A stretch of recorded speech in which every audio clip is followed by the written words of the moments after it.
खोल सद्गुणांतरी खोल कधी न सुटावा तो मनाचा कधी न सुटावा तो मनाचा कधी न सुटावा तो शांती मनाची घडता होली शांती मनाची घडता होली जीवन माती मोल जीवन माती मोल कधी न सुटावा तो मनाचा कधी न सुटावा तो मनाचा कधी न सुटावा तो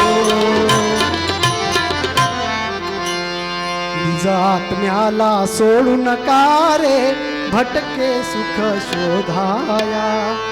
आपल्या आत्म्याला सोडून आपण सुख शोधतो बाहेरच्या लोकांना. काही लोकांना असं वाटते लग्न झाल्यावर सुख आहे, काही लोकांना असं वाटते मुलं बाळं झाल्यानंतर सुख आहे, काही लोकांना असं वाटते अरे खरंच सुख तर नात्रापंथात आहे, काही लोकांना असं वाटते नाताचं लग्न पाहिल्याशिवाय माणसाने मरू नये त्याच्यात सुख आहे, काही लोकांना असं वाटते नाताचं पोरगं पाहिलं म्हणजे त्याच्या जन्माचं सार्थक झालं. असंच वाटते की नाही? तसंच वाटते. जगातले सगळेच मरत आहे पण आपल्याला मरावंसं वाटत नाही. कबीर महाराज एका राज्याच्या दरबारामध्ये गेले. तिथे एक वजीर होता. त्याला विचारते हे काय रे? म्हणजे महाराज हा दरबार आहे राज्याचा, मला तर दरबार दिसत नाही म्हणे, हे धर्मशाळा दिसतंय. अरे तुम्ही धर्मशाळा कशी म्हणता म्हणे याला? अरे धर्मशाळा नाही तर काय म्हणे, तू म्हणते म्हणे दरबार, आमच्यासाठी धर्मशाळा आहे. असं कसा म्हणता म्हणे?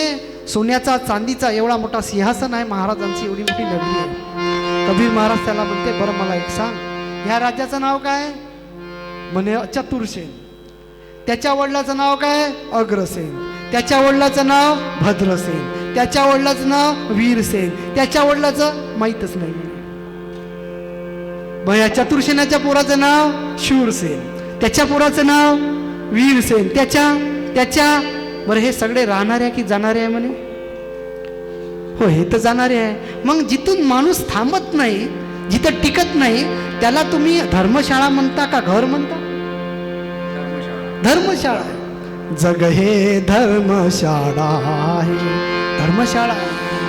राही मनवा दुख की चिंता क्यों सताती रे. नहीं दुख तो अपना, सुख दुख है ढलती छाव ये आती है जाती है, दुख तो अपना साथी है.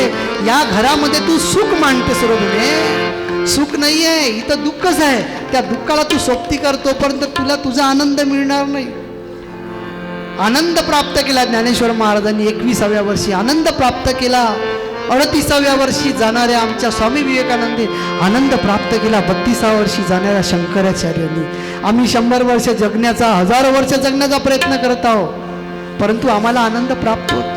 सुख दुःखाच्या कल्पनेत तू विसरलास खरा देव तो नसतो रे नारा, देव तो नसतो रे नारा, देव तो नसतो रे नारा. सुख दुःखाच्या कल्पनेत सुख दुःखाच्या कल्पनेत तू विसरलास खरा देव तो नसतो रे नारा, देव तो नसतो रे नारा, देव तो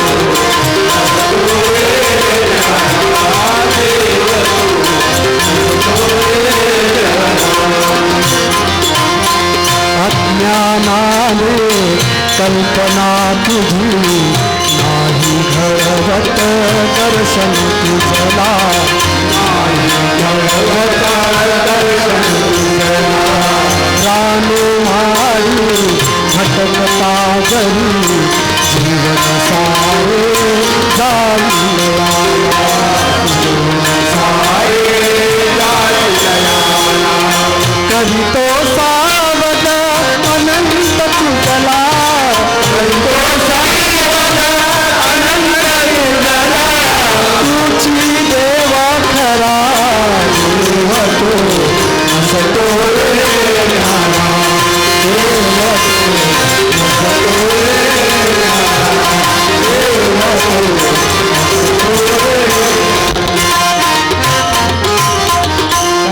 सुख दुःखाच्या कल्पनेत तू विसरला सखरा देव तो नसतो रे. आपण सुख दुःखाच्या हिंडोळ्यावर झुलत आहोत. आपल्याला असं वाटते की जे डोळ्याने दिसत आहे ते सुख आहे. अरे जे दिसे ते नाशे ऐशी आहे म्हण, ऐसे वचन भूलू नका. जे दिसत आहे ना ते सुख नाही आहे. तुम्हाला एकच वाक्य सांगतो मी, म्हणजे तुम्हाला असं वाटेल की मी काय सांगतो. संसार करणे हे माणसाची मजबुरी आहे. लग्न करणे, मुलं बाळं करणे, त्यांना शिकवणे, त्यांना मोठ्या पदावर नेणे, डॉक्टर इंजिनियर वकील बनवणे, हे माणसाची काय काय काकाची मजबुरी आहे. बोलता नाही येत म्हणते, आता आम्हाला जमते बोलासाठी, आम्ही कीर्तनकार आहोत. संसार ही माणसाची मजबुरी आहे, परमार्थ माणसाची मजबुरी नाही. कारण माणूस परमार्थासाठी चालला. तुम्ही बघा आपलं जीवन, मी आपलं जीवन बघतो सकाळपासून, सकाळी उठल्यापासून झोपेपर्यंत कोणासाठी काम करता आपण पहा बरं. आत्म्यासाठी करता, परमात्म्यासाठी करता की घरच्यासाठी करता. घरच्यासाठी. आत्म्यासाठी काय, अरे परमात्म्याचे काम जाऊ द्या, एवढे स्वार्थी आहो आपण. एका दिवसाला एका देवाला नवस केला तो नाही पावला तर देव बदलवतो आपण. एवढे हुशार आहो आपण. हिंदूचे नाही झाले तर मुसलमानाचे, मुस्लिमचे नाही ख्रिश्चनाचे कन्वर्ट होतो. बाबा फरीद, बुवा फरीद, नाही खंडोबा, मसोबा, देव बदलवणारे आपण सगळे लोक. कशासाठी देव बदलवता? सुखासाठी. नाही गेलो होतो पोरा देवीला पण काही जमलं नाही, मग आता दुसऱ्या देवीकडं, मग हनुमानाकडे, मग तिकडल्या माणसाकडे. शांतरा काकू, थोड्या शांतरा. देव बदलवतो आपण. काही लोक तर महाराज बदलवतात. आमच्या गावामध्ये आता सांगून पण सांगतो, गुरुदेव शिवमंडळाचे लोक आहे ते, त्यांना आम्ही नेहमी बोलावतो आमच्या घरी. आमचे बाबाजी येतात, आल्यानंतर आम्ही त्यांचे काय करतो, अगोदर पाय धुतो. पाय धुतल्यानंतर त्यांच्या गळ्यात हार टाकतो.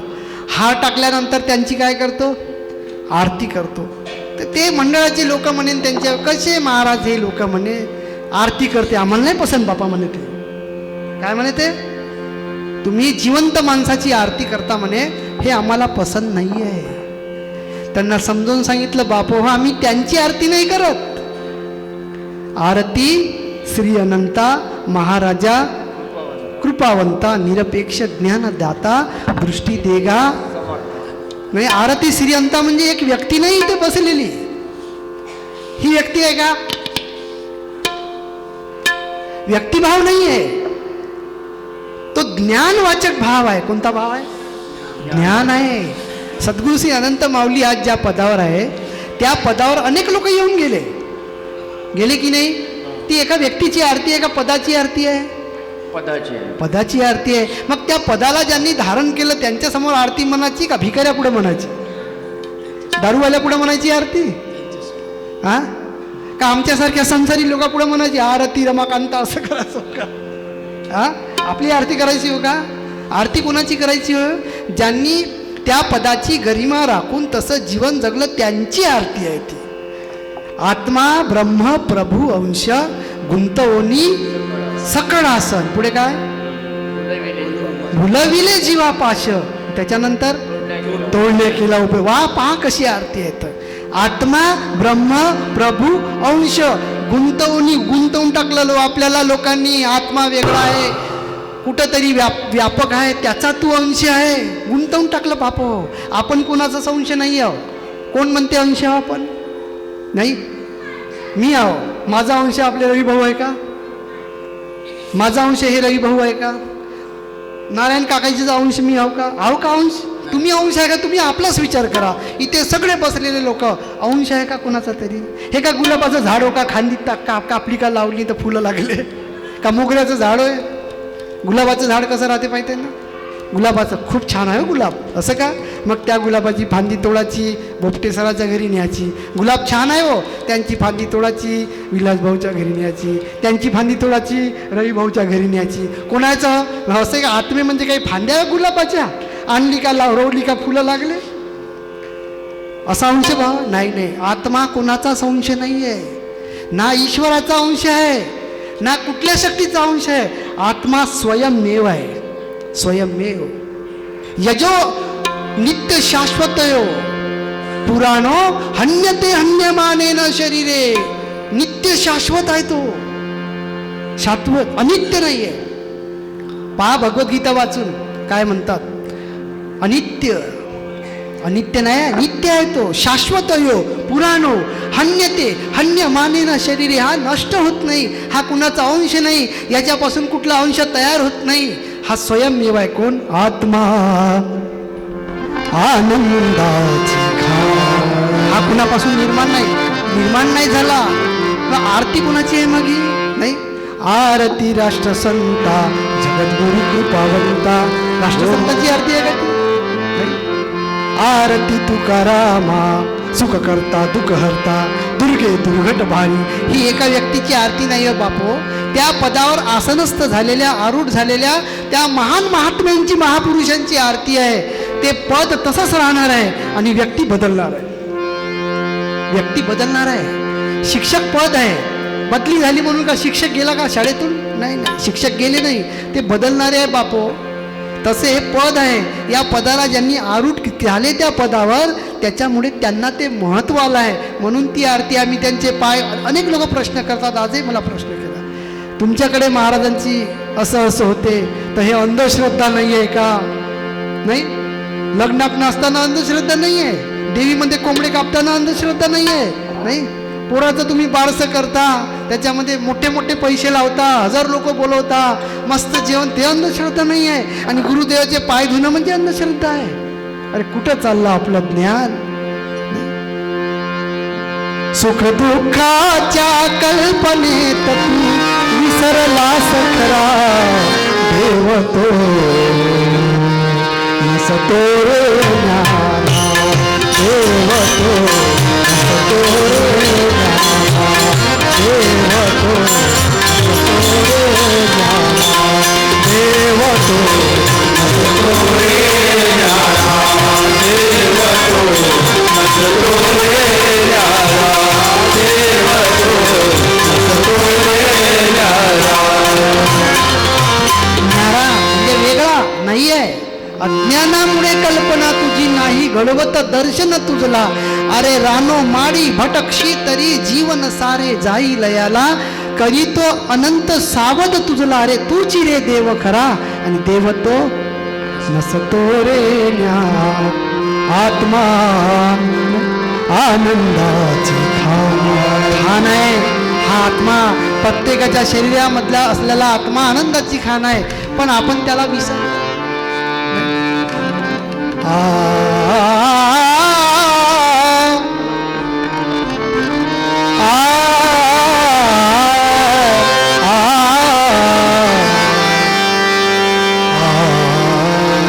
त्रिकालही ज्ञानी जरी झाला प्राणी.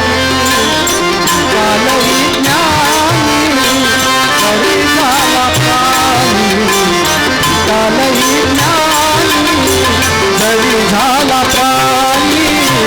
त्रिकालही ज्ञानी जरी झाला प्राणी. त्रिकालही ज्ञानी जरी झाला प्राणी. त्रिकालही ज्ञानी जरी झाला प्राणी. अहंतेला जुनी वाया गेला. अहंतेला जुनी वाया गेला.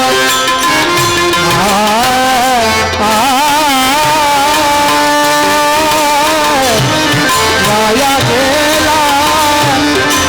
नारदासारखे शिरोमणी भक्त. नारदासारखे शिरोमणी भक्त.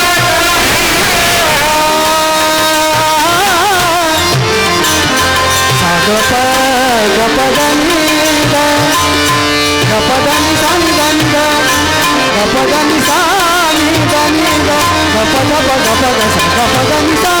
नारदा सारखे शिरोमणी भक्त. शिरोमणी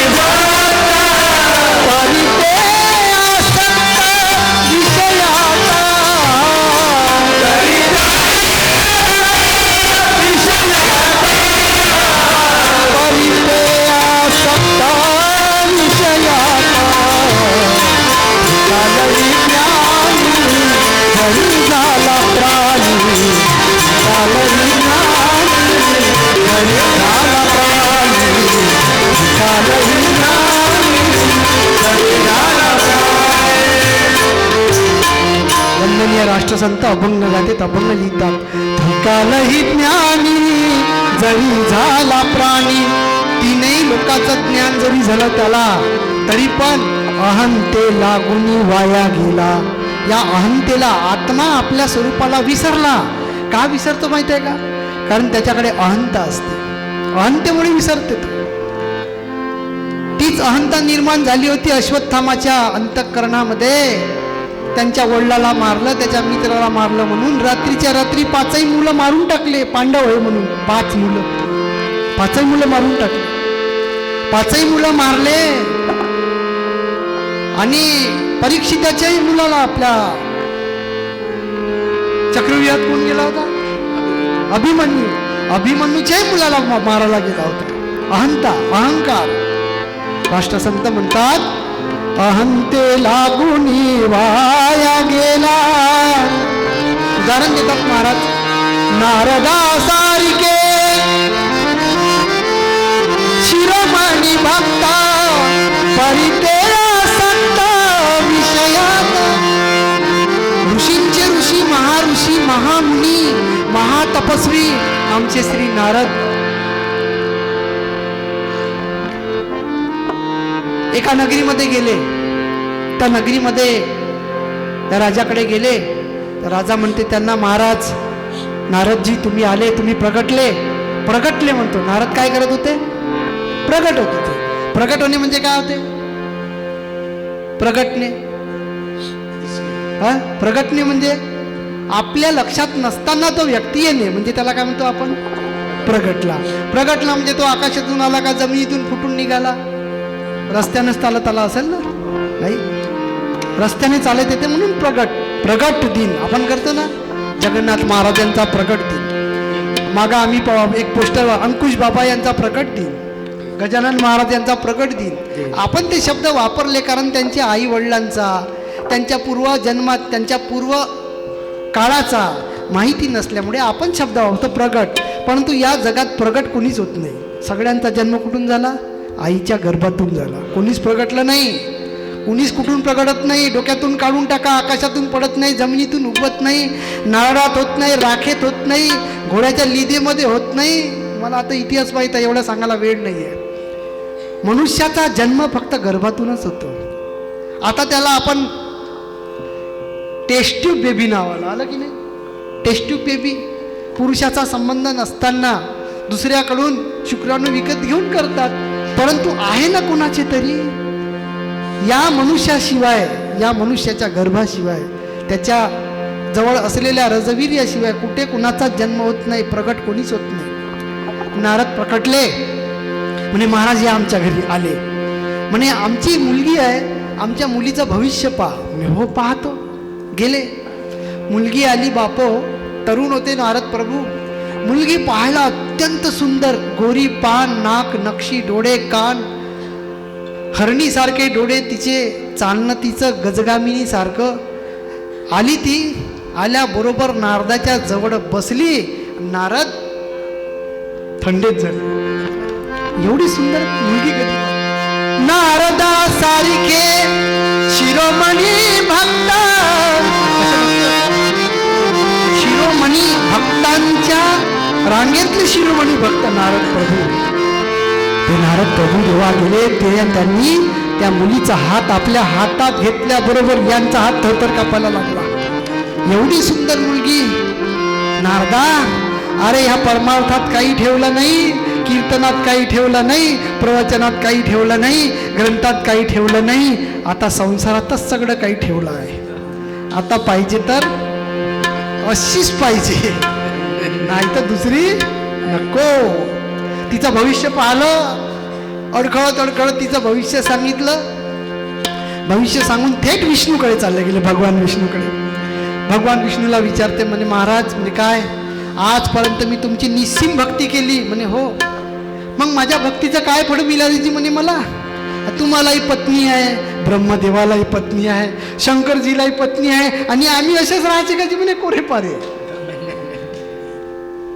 अरे देवांना म्हणे पत्नी आहे, भक्ताला काहीच नाही. भक्त कोणासारखा बनला पाहिजे? भक्त कोणासारखा असला पाहिजे? देवासारखा. मी असा कोरापारा भगवान विष्णू विचार का अरे अरे म्हणे नारदा सारिखे शिरोमणी भक्त परिते आसक्त विषयात. भगवान विष्णूंच्या डोक्यात पटकन प्रकाश पडला म्हणे काहीतरी गडबड झाली, काहीतरी गडबड झाली म्हणे. आता काय करायचं मग, तुझं का म्हणणं आहे म्हणे. म्हणे महाराज मी असा म्हणे लटार गोंद्या माणूस, डोक्यावर चुट्टी, हे केस भरून, गळ्यामध्ये हे माळ, हे कपडे, गळ्यातल्या विणा, ह्या खडाऊ, कोण मुलगी द्यायची म्हणे मला. तुझा विचार काय. मला म्हणे तुमच्यासारखं सुंदर करा. कुणासारखं म्हणे. तुमच्यासारखं. हो माझ्यासारखं.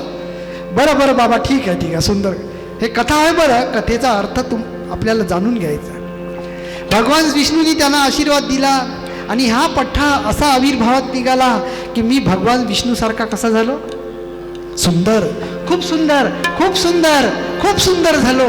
आणि चालला तो. आरशात पाहिलं नाही, काही नाही पाहिलं, मस्त चालले चालले चालले. आणि कुठे गेले माहित आहे का. त्याच मुलीच्या राज्यात गेले. तिचं स्वयंवर होतं. काय होतं. तिचं स्वयंवर होतं. त्या स्वयंवरामध्ये अनेक देशोधडीचे राजे राजकुमार आले होते. ते राजकुमार आले आणि ते राजकुमार त्या स्वयंवरामध्ये आले. आणि हे भगवान नारद, महर्षी नारद जे होते, हे महर्षी नारद सुद्धा आले. आणि त्यांना खूप आनंद झाला की आता आपण सगळ्यापेक्षा कसे आहोत. सुंदर आहोत. अरे आंधळ्याच्या हाती दिवा देऊन का करावा. माणूस कसा असते. आंधळा नाही का. आंधळा माणूस आहे समजा. आंधळ्या माणसाच्या हातामध्ये दिवे दिले तर कोण्या कामाचे आहे ते. याला वाटलं मी खूप सुंदर आहो, खूप सुंदर आहे. महर्षींना वाटलं खूप सुंदर आहो. हे गेले आणि त्या राज दरबारामध्ये जाऊन बसले. बसल्याबरोबर सगळ्या दरबारातले राजकुमार हसायला लागले. सगळेच हसायला लागले. का बरं हसले माहित आहे का. कारण त्यांचं तोंड केलं होतं वानरासारखं, माकडासारखं. महर्षी नारदाचं तोंड कसं होतं. हा माकडासारखं तोंड केलं होतं.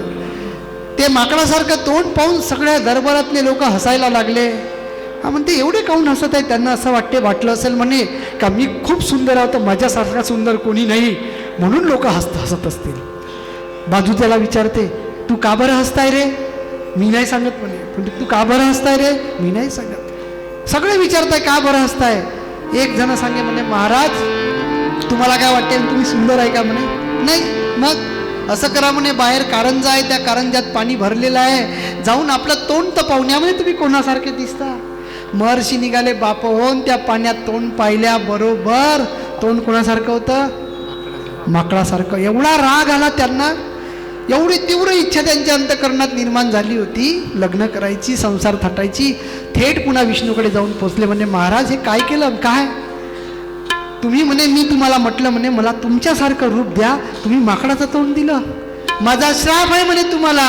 ज्याप्रमाणे मला ती मुलगी मिळाली नाही म्हणे त्यासारखं तुम्ही सुद्धा पुढच्या जन्मात पत्नी वियोगामध्ये जंगलभर भटकाल पण पत्नी सापडणार नाही. आणि माझ्यासारख्या माकड तोंडाचे लोक तुम्हाला मदत करेल म्हणे पत्नी शोधायसाठी. समोर काय घडलं. रामायण घडलं. प्रभू रामचंद्र सीतेसाठी शोधायला निघाले वानर. भगवान विष्णू म्हणे श्राप दिला चांगला आहे म्हणे, प्रत्येकाचे जन्म होते बाबा म्हणे, पण मी हे सगळं कशासाठी केलं माहिती आहे का म्हणे. तुझ्या अंतःकरणातल्या भक्ताला जिवंत सेवा ठेवायसाठी केलं म्हणे. नारदा सारिके शिरोमणी भक्त परिते आसक्त विषयात काल विज्ञानी जरी झाला प्राणी. काल विज्ञान झालं आपल्याला, पण आपण समजा तसे आसक्त होत गेलो बापा विषयामध्ये तर आपल्याला कोणी सुख देऊ शकत नाही. एक गोष्ट लक्षात ठेवा. तुम्हाला जर असं वाटत असेल आम्ही घरच्यासाठी जगत आहो, मुलासाठी जगत आहो, पत्नीसाठी जगत आहो, पतीसाठी जगत आहो, आईवडिलासाठी जगत आहो, समाजासाठी जगत आहो, सपशेल चुकीची कल्पना आहे. माणूस कोणासाठी जगत नाही. माणूस फक्त कोणासाठी जगते माहीत आहे. स्वतःसाठी. सगळेजण तुम्ही हो म्हणा नाही तर नाही म्हणा, मला माहीत आहे मी माझ्यासाठी जगत आहो.